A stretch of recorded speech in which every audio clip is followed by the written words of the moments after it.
Good afternoon, ladies and gentlemen. This is Leon Venstein speaking from Los Angeles, California. Today's selection, today's speech, monologue, whatever you want to call it, could be called a stream of good news. But before I begin, I want to say the following. So, for example, I talk about how finally they've gathered the materials and started to prosecute some person there. Definitely, several viewers will write, but why aren't they prosecuting that one? And then I'll tell you. Thank God they finally started to change something. Some people will still ask, but why aren't they changing that? Gentlemen, you can't live like that. I mean, you can, of course, live like that, but you're just ruining yourself, in my opinion. Here, in my opinion, it's better to look at something and be happy about it, to talk about it. Ah, good, thank God it came. So that means hopefully this will come next as well. I get that this happens repeatedly, but the other thing doesn't. That's not the proper way to approach life. But again, who am I to tell you how to live your life? Well, all right then. Summary news.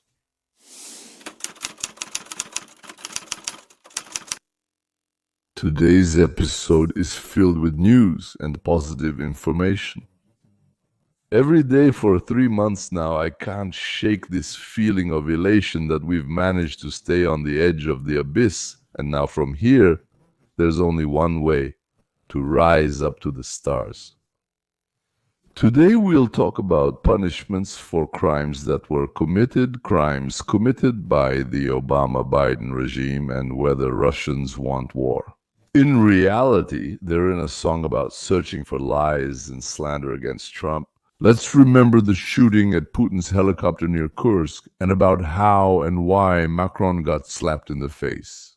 We'll touch on 2 cocaine cases in the highest echelons of power, the reasons for the dismissal of 100 employees from the national security and intelligence apparatus, and of course we'll also touch on the Chinese crisis and its unexpected scale. And at the end, gentlemen, there will be, of course, the cherry on top, as always happens with us. And right now there are hearings in the Senate about the White House's embezzlement. Biden caption.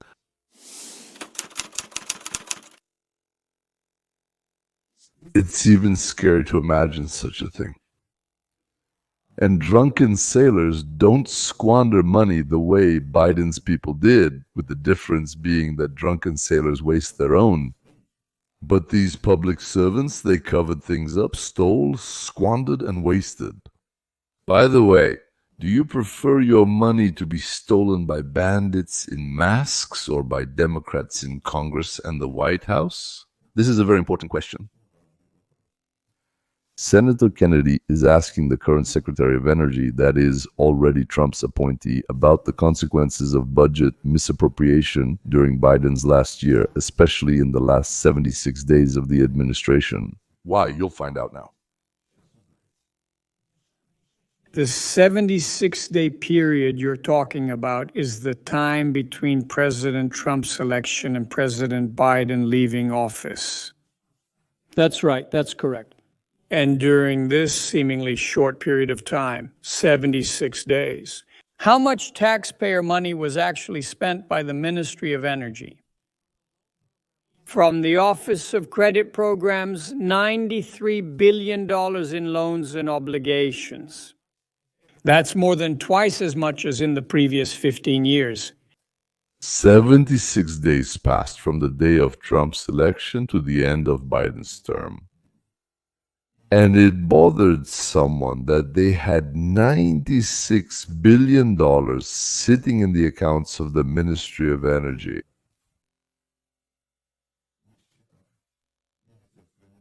That is, they managed to give away all that money. That means that in just, 7 or 6 days, they gave it all away, meaning they lent it out, gave it for some projects, I don't know, maybe handed it out as grants, feverishly, more than in the last 15 years. Who did they do this for? Why did they do it? And on what basis? Okay, let's figure this out. How do you check And and conduct the required credit check for 76 days? One credit, especially for $93 billion.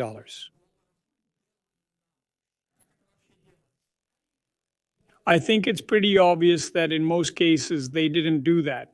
As I already mentioned, yes, they tell me that I'm clearly holding back, not revealing obvious things. There were a lot of resources that were allocated and commitments that were made by companies that did not provide either a business plan, any data about their financial standing, or any information about how this project was supposed to work at all. So, you mean to say what? So, you mean to say that the Ministry of Energy, 76 days before their chief left office, gave or loaned money to organizations that didn't even have a business plan, to entities that had no business plan? not only did they not check anything about the activities of those they gave money to, but they didn't even ask them to make a business plan. There was no time. Quickly, they gave out 93 billion of our money. Dollars without financial Data, that's right. Some of them were also up to 76 days long. I came with great concern about how this institution is managed, this great American organization, and how American taxpayers' money is being spent.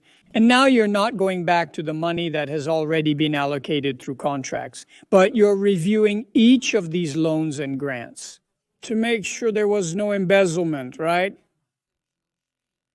Yes, that's right. And to ensure there was no incompetence, right? That's right. That's what we're doing. And yes, my blood pressure is rising right now, just thinking about what we saw and what was happening in the department. And you are going to reject some of these questionable projects, right? That's correct. And they will be unhappy, won't they? That's correct. And they should be unhappy, shouldn't they? I don't think they should be unhappy. I think they should be ashamed.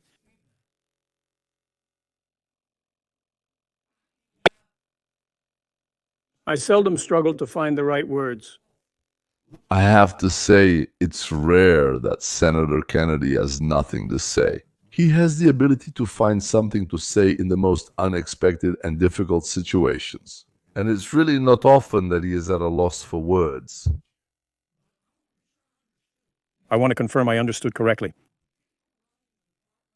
The people running the Department of Energy in President Biden's administration have spent $93 billion, not million, $93 billion in 76 days.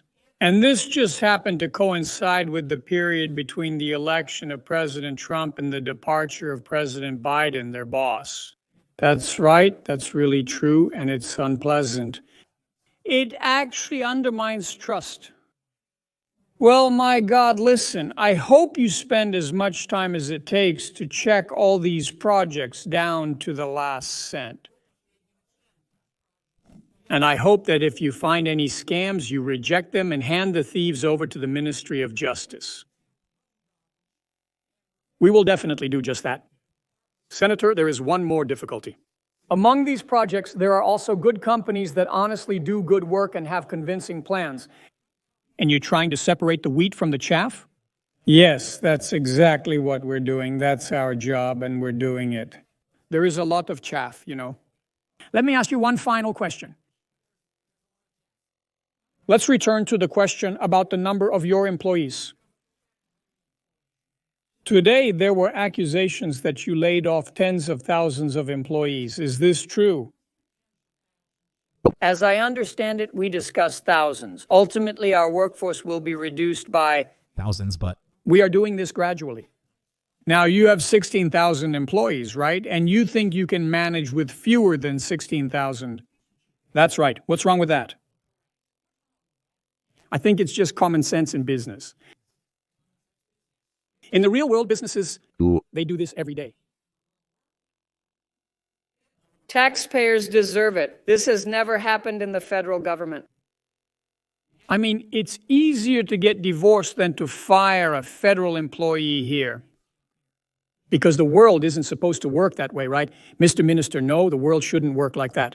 And I give a lot of credit to President Trump for having the courage to say, if there's something right that needs to be done, It's hard. Please do it. Democrats are demanding to stop the firing of unnecessary officials. I want to repeat this again. Democrats are demanding to stop the firing of unnecessary officials.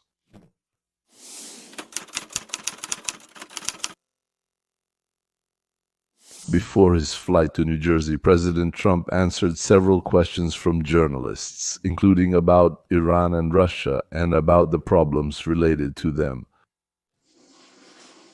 Will the round of negotiations take place soon? Very soon. Iranian negotiations. I can't say what will happen tomorrow, but I can say that negotiations with Iran are going very well. And you said that you are not satisfied. I would really like this to happen because I would like there to be no bombs dropped and no many people killed. I would really like this to happen, and I think there is a good chance that it is possible. You mentioned that you are dissatisfied with President Putin. Earlier you talked about imposing sanctions against Russia. Are you considering this more seriously? Absolutely. He is killing a lot of people. I don't know what's wrong with him. What the hell happened to him? Yeah, he's killing a lot of people. I don't like it. It seems to me that Trump really doesn't understand how someone could want to kill people. Who knows where realizing that Putin is a freak and the song "Do the Russians Want War" will lead us? Is not about him.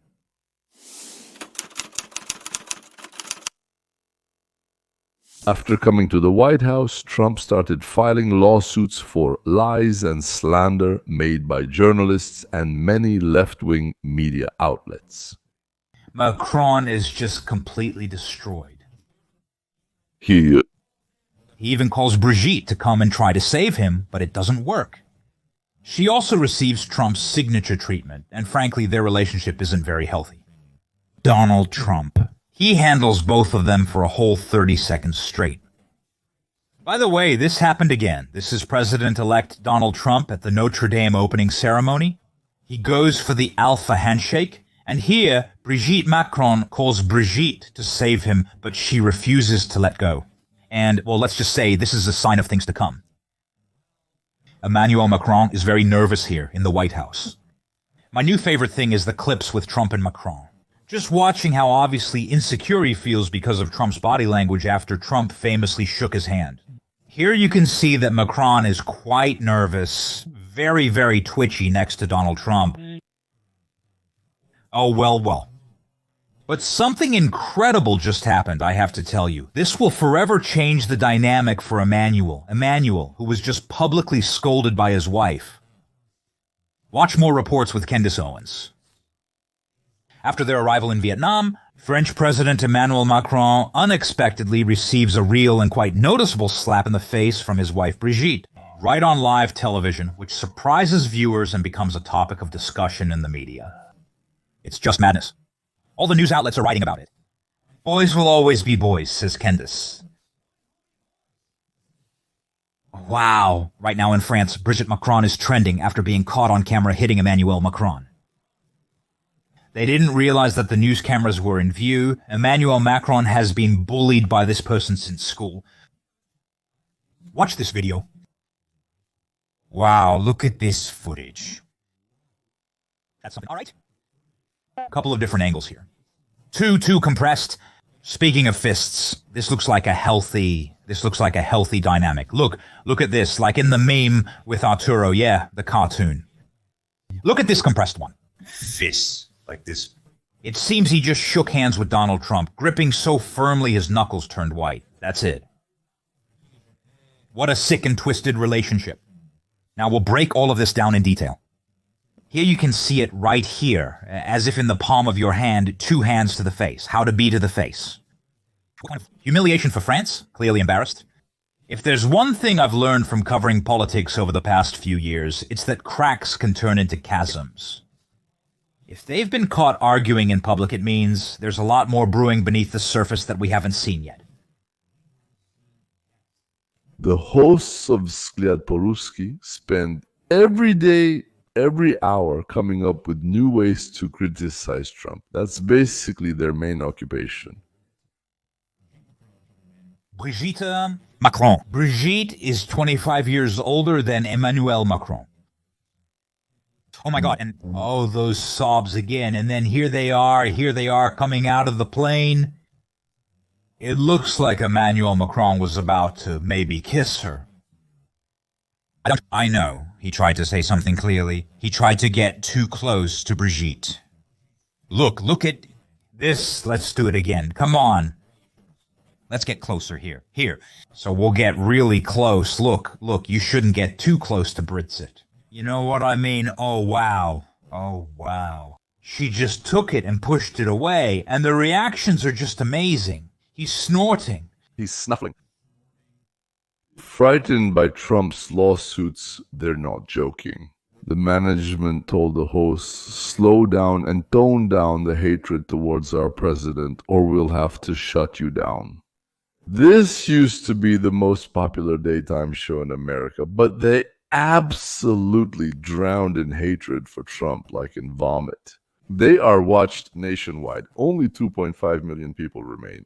Gentlemen, that's a drop in the ocean for a powerful television network that's broadcast all over the country. And the ones watching are those who are mentally ill with hatred for Trump. Everyone who wasn't sick with this has long since left. By the way, this Trump-related mental illness doesn't spare all the Russian and Ukrainian-speaking progressive bloggers and hosts, among whom there are, on the one hand, absolute idiots, and on the other, absolute scoundrels. But the majority of them actually are both. They are both one and the other. It's a unique combination of a cheerful voice, silly giggles, and complete nonsense in their heads, mixed with an insatiable thirst, a thirst for making money.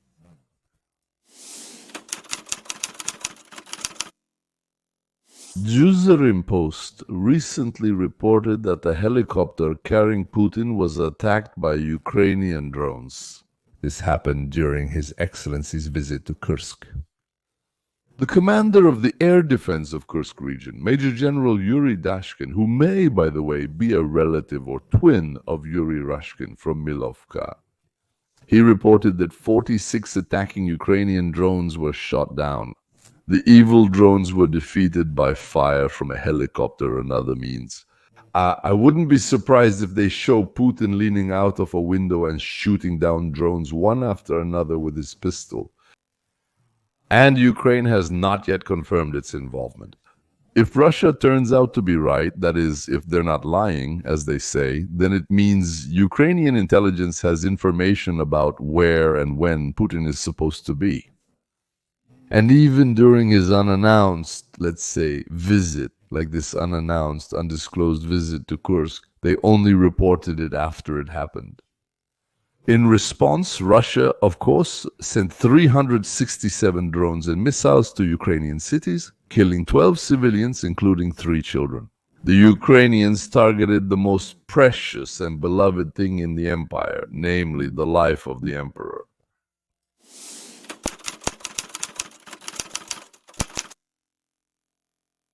An interesting story is happening with the president of France, Macron. One moment he's caught with cocaine, the next he's getting punched in the face. And who? Look, in the red circle, there's a hand on or near President Macron's face. By the way, maybe there are even 2 hands. Who could that be? Macron's slap was caught on camera when he was hit. They didn't notice that there were news cameras nearby. Emmanuel Macron was bullied by this person since his school years. Look at this video. Wow. Look at these shots. Unbelievable. Here are several different angles. Since we're discussing fists, this looks like good movement. What's your take? Look at this. Like in the meme with Arthur. Yeah, the cartoon. Look at this. Look at the clenched fist, just like that. Looks like he just shook hands with Donald Trump. Look how pale the knuckles are. That's something. You can see everything here. It's like on the palm of your hand. 2 hands to the face, claws to the face. What a humiliation. Macron barely caught his breath after the story with cocaine on the train, returning from Ukraine, with apparently cocaine gifted by Zelensky. In Ukraine after the visit of Kolyolizé, Do you remember how Emmanuel Macron had such a small one? Like Emmanuel Macron had such a tiny, tiny one. A zip bag there, yes, in that bag. Oops, huh? Then he quickly grabs it. Who knows, but nobody knows. Macron will never give up his suppliers, so don't worry, gentlemen Ukrainians. Speaking of cocaine, remember, they found cocaine in the White House and they couldn't, we were told, find the one who brought it there. Actually, they found it right away, but immediately reported that they couldn't find out who it was. Who could it be? Well, not Zelensky, not Macron, then who?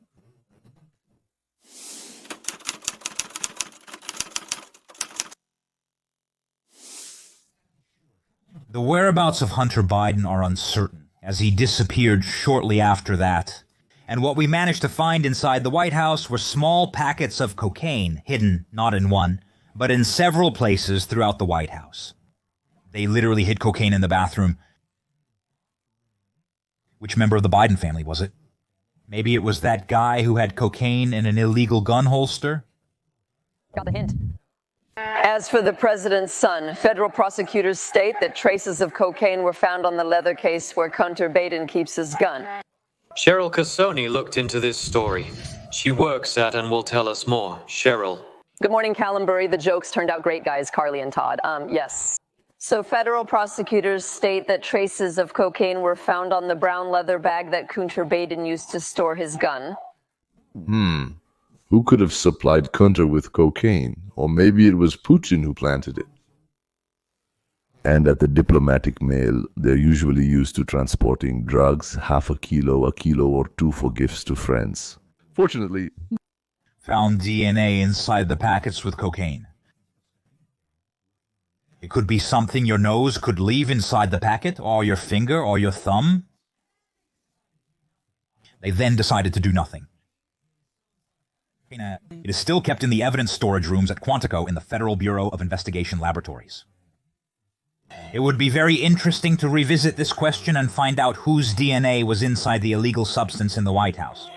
Of course, this is an extremely illegal substance in the country. It should not be anywhere near the president or the executive residence.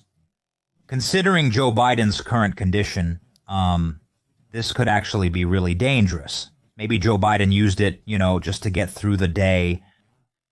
Who knows? It's time for us to find out the truth. The Federal Bureau of Investigation is once again reviewing the cases involving cocaine found in Biden's White House, as well as leaks from the Supreme Court and homemade bombs. January 6th. That's interesting. Who here is talking? This is Den Bongino, the three biggest unsolved mysteries in modern political history. Unsolved mysteries were announced on Monday by Federal Bureau of Investigation Director Den Bongino. Bongino, a former New York police officer and MEM Secret Service agent. The conservative commentator reported on IX that he and Bureau Director Kash Patel decided to resume the investigation. Dan Bongino, Deputy Director of the Federal Bureau of Investigation, opened 3 cases that were not fully investigated but were hastily closed by Biden's people. By the way, another case is about who planted the bombs, which happened on the same day at the Democratic National Committee and the Republican National Committee. For some reason, this case was also hastily closed, even though there was apparently video of the guy who appeared at both places. Cocaine in the White House. Hunter Biden spent $800,000 on prostitutes, pornography, and sex clubs, and withdrew $1.6 million from ATMs. You definitely gasped just now. That's right, he withdrew $1.6 million in cash from ATMs. Plus, he spent $872,000 on prostitutes, pornography, and memberships in sex clubs using credit cards. Well, in Didi's case, he doesn't qualify. It looks like the guys who were with Didi, they looked down on Kunter. Even for them, he was, beneath Lintus.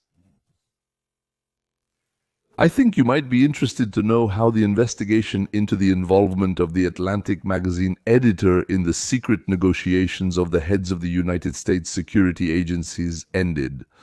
At that time, Michael Waltz, the president's national security advisor, organized an exchange of opinions on the Middle East and on the Houthis, and one of his assistants connected a desperate leftist the editor of The Atlantic magazine, to the discussion. And the Democrats blew this up into such a huge scandal.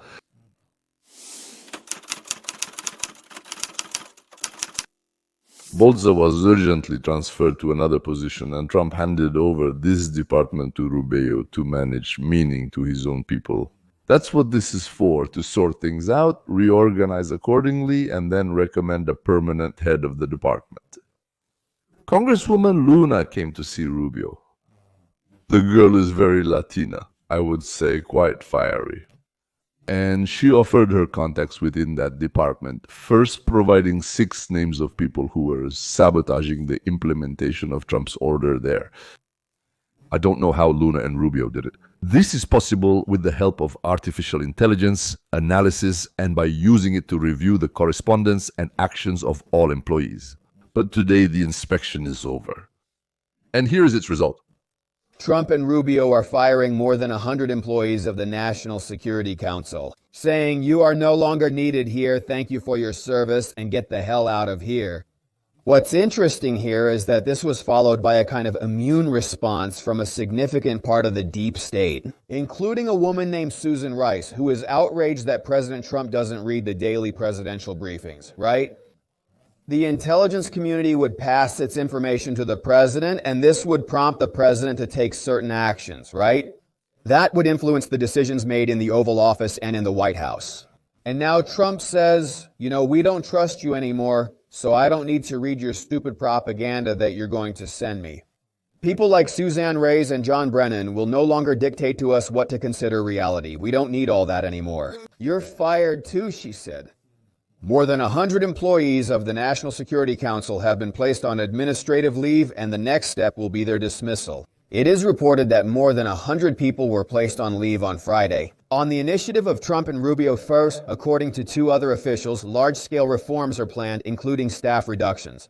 A letter from the head of the National Security Council staff, Brian McCormack, was sent out yesterday on Friday at 16:20 stating, "You are dismissed. You have 30 minutes to collect your belongings. Otherwise, we will come ourselves." An administration representative reported this. If they were not on campus, the letter said, "You can write to the specified email and arrange a time to collect your belongings and return the device." The subject of the letter stated, "Your return to your home department." This indicated that most of the affected employees were from other departments and agencies. On Thursday, Rubio also convened a meeting of the leaders, which led to speculation about a possible reorganization. On Friday, at 15:45, senior directors were summoned to a meeting with Rubio.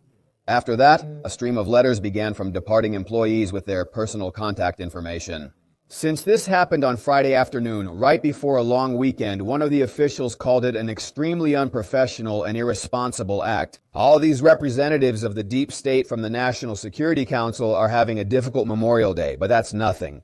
Both career officials and political appointees from the Trump administration have been put on leave. They have left as well. Recently, employees were interviewed in the personnel department about the changes. One of the questions was, what should the agency's staff look like? People answer, "Well, I think everything is fine and leave it as it is. You're fired. You should have said, the staff is being reduced, but I'm irreplaceable. That's why I can't be replaced." The National Security Council's role was reduced under Trump, and the reorganization is still ongoing. "We need to hire more people since you're not here anymore." At the beginning of this month, Mike Waltz, who headed the National Security Council, was removed. His influence had been waning. And many said that Michael Waltz was removed not so much because of the signal issue, but because he was actually undermining the Trump administration. Waltz and the National Security Council are gone, but the details of what happened are uncertain.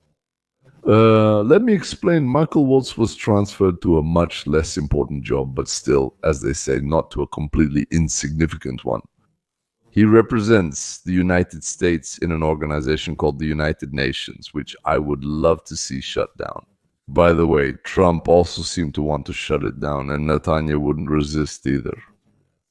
So it turns out Volzer was moved precisely because he was removed from a high position and transferred to a significantly less, so to speak, decisive one. Because behind Trump's back, he was negotiating with that same Netanyahu. They were discussing the United States' involvement in bombing and destroying Iran's nuclear potential, which of course undermined Trump's policy and negotiations.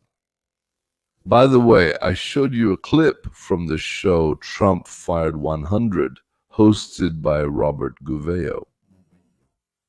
He has 500,000 subscribers. I watch him from time to time. He has a good sense of humor and clear logic, and he presents things well. And now let's watch Robert's analysis, an interview with a former member of the Communist Party, United States of America, whom Obama appointed as the head of the CIA.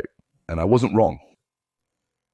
A conversation, an interview with a former member of the Communist Party of the United States of America, whom Obama appointed to lead the CIA, and whose security clearance Trump immediately revoked.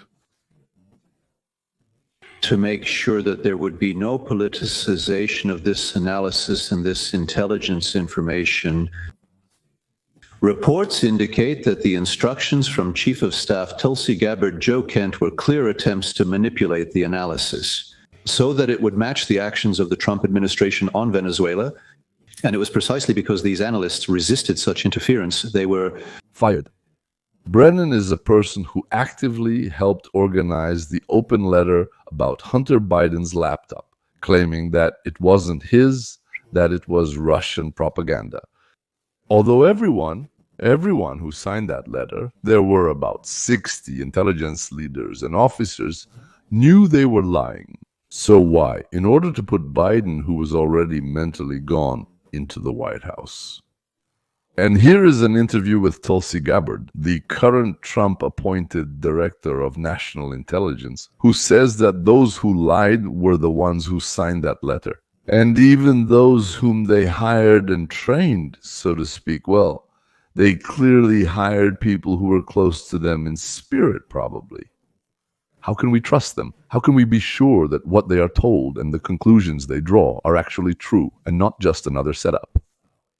That's why we have to rebuild the system. So what kind of system? Intelligence agencies, security services, organizations involved in international relations are filled with people for whom ideology is more important than their country, more important than the oath they took when they assumed their positions.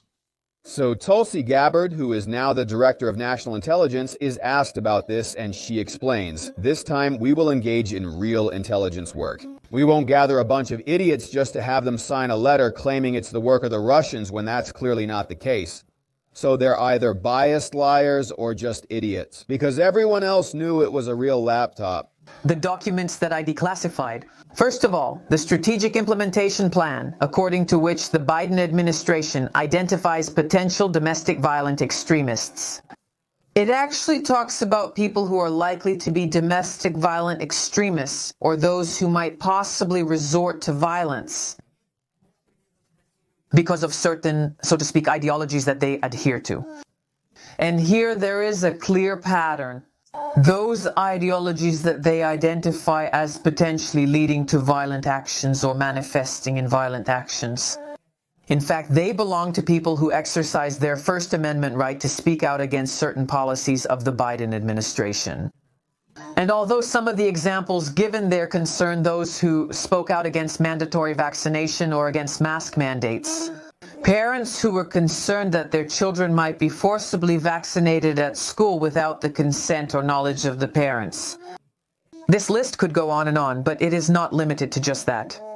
In some of these declassified reports that we have, it is shown that, for example, people who spoke out against Biden's migration policy might, according to the authors, be inclined to join a militia or become those very domestic violent extremists that are being discussed here.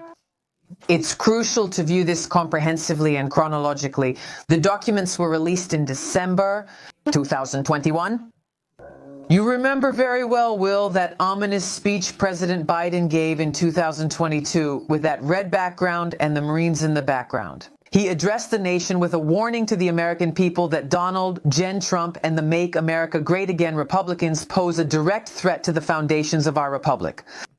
And if you also consider how the Federal Bureau of Investigation and other representatives of the Biden administration pressured social media companies to censor Americans and undermine our rights guaranteed by the First Amendment, because social media companies do not want to support the spread of domestic violent extremism. So, When you look at all of this together, it becomes clear that at the core is what I promised the American people: to eliminate the use of the intelligence community and the national security system as a weapon, and to stop their politicization against Americans themselves. Tulsi is talking about how a tyrannical practice of silencing political opponents and intimidating citizens has been gradually introduced in the United States. The same thing that Stalin, Mauchi, Ceausescu, Hitler, and others did, the suppression of freedom of speech, and with it, all other freedoms, and the intimidation of the population. She said, it hasn't yet come to mass arrests here, but over 1,000 people were imprisoned on trumped-up charges related to the January 6th attack on the Capitol. They ruined their lives. Well, and for dessert, ladies and gentlemen, for something sweet.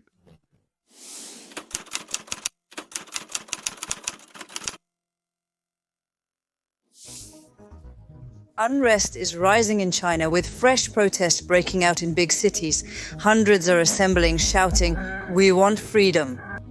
Empty shopping malls, half-empty residential complexes, abandoned construction sites, all these are signs of the crisis that has engulfed China's real estate market. This is really causing serious concern. In this whole campaign of tightening measures, the main question is whether this will lead to financial instability. If China's economy falters, the consequences for the whole world will be massive. The international community may have to seriously reconsider its relationship with Beijing. What does all this mean for us? China is in a deep debt crisis, and the situation looks really bad for the Communist Party of China. It turns out that the flashy projects China is famous for, like their high-speed trains, are actually failures, money-draining projects that are dragging their economy down. As of 2025, China's total debt exceeds 300% of what the country earns in a year. That's like owing 3 times more than your annual salary. Crazy, right?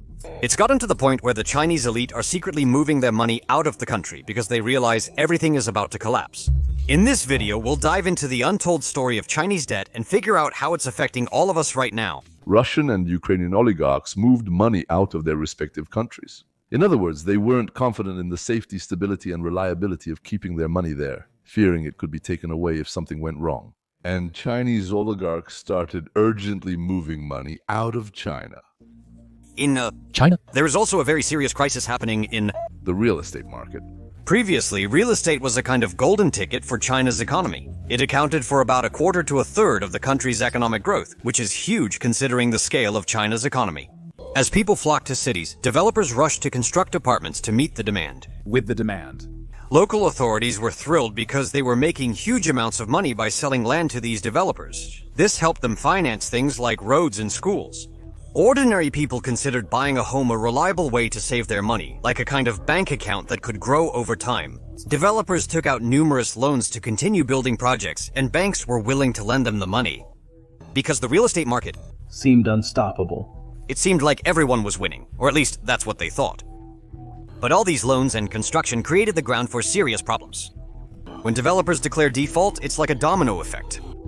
Banks that issued the loans suffer losses, as do investors who bought their bonds. Among these investors are ordinary people who invested their savings in real estate-related wealth management products, thinking it was safe. When developers can't pay, these savings suffer, and people lose trust in the system. Developers built too much housing, counting on constant population growth, but now there is a huge oversupply. These 60 to 80 million empty apartments just stand there, serving as a reminder that developers borrowed billions for projects that nobody needs. 50 million apartments are standing empty. No one is buying them, no one is moving in. Some of them are unfinished. There is no money. People can't buy, builders can't continue, and the government can't subsidize. No, remember how the Union of Soviet Socialist Republics got furious when Ronald Reagan announced the Star Wars program? The Union of Soviet Socialist Republics was forced to throw all its resources into building something similar, and they spent everything they had. Something similar is happening now. China is in panic after President Trump's new statement, and this time they're not even trying to hide it. As soon as Trump announced the new idea of a Golden Dome to protect the United States and Canada, China responded. Sharp criticism, stating that this violates the global strategic balance, and demanded from the United States to abandon this idea and any deployment of defensive systems. I wonder why the Communist Party of China says this and why they do it so loudly and publicly. Let's talk about this in today's video. So what is Golden Dome? What is the Golden Dome? Here is a statement from President Trump. Thank you for being here in the Oval Office as we make a historic statement about the missile defense system. the Golden Dome defense. We will truly finish the work that President Reagan started 40 years ago, forever ending the missile threat to the American homeland. One big, beautiful bill will include $25 billion for the Golden Dome. This investment will secure America and Americans for a generation. The Golden Dome is a bold and decisive approach to protect the homeland from our enemies as quickly as possible. Enemies, the Golden? The Dome will be an even greater legacy for our nation. Congress is involved, as you mentioned, in the budget reconciliation bill. The name should be a step forward compared to the Israeli Iron Dome, but not only the name became a step forward. Even the system itself will be gigantic compared to the Iron Dome.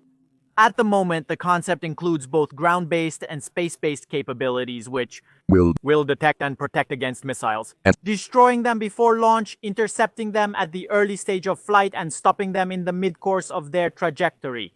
That is, new technologies will be able to detect missiles at the moment they are targeted at the United States before they have even launched and destroy them at the very earliest stages of flight. Because the best time to intercept a missile is at the moment of its launch. At the beginning of its flight, the missile moves along a very predictable trajectory, cannot maneuver, and is unable to deploy systems to deceive radars, which makes this the perfect moment for it. The Chinese immediately reported that they have an aircraft flying at an incredible altitude, and inside it are tens of thousands of combat drones that will fly toward the enemy simultaneously. They say from above. Even your Iron Dome won't be able to stop them. Mr. Minister, in the past few days, a video has appeared showing a Chinese prototype of a mothership from which drones can be launched.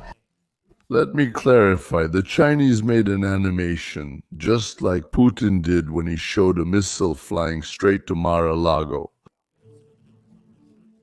We also know the numbers that show how much China spends and allocates for military personnel compared to the United States.